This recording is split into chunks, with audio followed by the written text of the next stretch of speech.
Mimi ni Kennedy Songa na opposition leader kwa hizi bunge zote. Na mimi nasema hivi Mr. Speaker, about maandamano Mr. Speaker, methods ni mingi tunaweza tumia. Kung'oa Ruto bado tujadecide, na tukidecide hata kesho hata tutamtoa.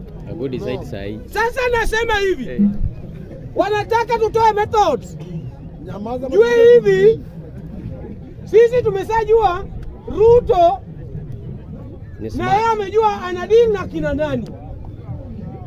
Na nimeona wengine wanajaribu kusema maandamano tukienda ni mbaya. Kweli sahi ni mbaya, na hii maandamano ndio imeleta broad-based government. Umejua mtu akisiba sana anasahau mahali alitoka. Wamesahau hata sisi tulikuwa tunaenda pale ikakataa.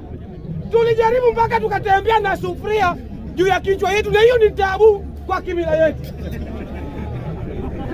Mwanaume ametoa ndevu kama mimi, utembea na sufuria juu yako mchana. Ndugu yangu, hiyo unafaa tu uende kule kiapo pale, ukule hata kitu kingine. Hata Mr. Brenda anajua hiyo. Kama uko na ndevu kama hii, ufanye hata kuuza sufuria kwa jikoni.